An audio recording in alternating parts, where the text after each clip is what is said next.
শব্দ তিনটি হচ্ছে: এক, অলসতা; দুই, অসম্মান; তিন, অকৃতজ্ঞ। এই পৃথিবীতে মানুষ একমাত্র প্রাণী যে প্রাণী কথা বলতে পারে, আর অন্য কোনো প্রাণী কথা বলতে পারে না।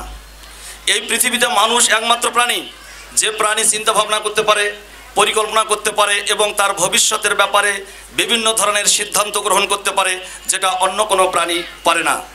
এই পৃথিবীতে মানুষ একমাত্র প্রাণী যে প্রাণী তার আচার আচরণের পরিবর্তন করতে পারে।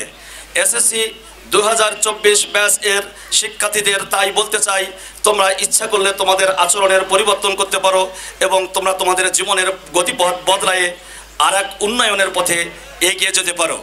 সেই দৃষ্টিকোণ থেকে আমি বলতে চাচ্ছি যে এসএসসি 2024-এর এই বিদায়ের কালে যে কথা দুটি বলবো, সেটা তোমাদের আচরণের পরিবর্তন যদি আসে তাহলে আমি মনে করব আমার এই বক্তব্য সার্থক।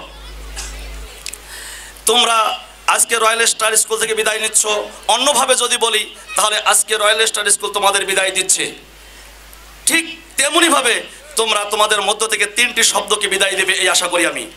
রয়্যাল স্টার স্কুল তোমাদের বিদায় দেবে, আর তোমরা তোমাদের মধ্য থেকে তিনটি শব্দকে বিদায় দেবে। তাহলে দেখবে তোমরা জীবনে সার্থক হবে, জীবনে সফল হবে, তোমরা তোমাদের গন্তব্যে পৌঁছে যাবে। শব্দ তিনটি হচ্ছে: এক, অলসতা; দুই, অসম্মান; তিন, অকৃতজ্ঞতা। মনে রাখবে কথা তিনটা: এক, অলসতা; দুই, অসম্মান; তিন, অকৃতজ্ঞতা। জীবনে তোমার মধ্যে যদি অলসতা থাকে তাহলে তুমি তোমার লক্ষ্যে পৌঁছাইতে পারবে না। তুমি অলসতাকে চিরদিনের জন্য তোমার মধ্য থেকে বিদায় দেবে। আমি দেখেছি শুধু অলস হওয়ার কারণে সম্পদশালী পরিবারের সন্তান নিঃস্ব হয়ে পথে ঘুরতে দেখেছি। আমি দেখেছি পরিশ্রমী হওয়ার কারণে জিরো থেকে হিরো হতে দেখেছি। শুধু অলসতা দূর করার কারণে, পরিশ্রমী হওয়ার কারণে কত গরিব ঘরের সন্তানকে, দরিদ্র ঘরের সন্তানকে আমি ধনী হতে দেখেছি, সম্পদশালী হতে দেখেছি, তার লক্ষ্যে পৌঁছাইতে দেখেছি। অপর পক্ষে আরেকটা জিনিস তোমরা খেয়াল রাখবে, সেটা হচ্ছে 2 নম্বর যেটা বললাম, সেটা হচ্ছে অসম্মান। আমাদের শিক্ষার মূল উদ্দেশ্যটাই হচ্ছে সম্মানজনক জীবনযাপন।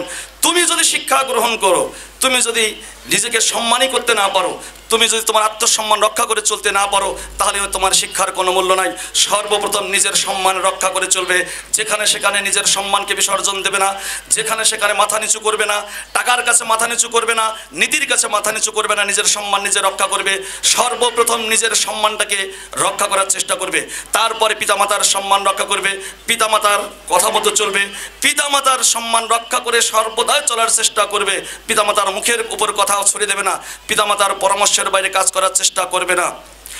সর্বোপরি আরেকটি বলতে চাচ্ছি, সেটা হচ্ছে এলাকার মুরব্বীজনকে সম্মান দিয়ে চলবে। মনে রাখবে কিন্তু সম্মান তারাই পাবে যারা সম্মান দিতে পারে।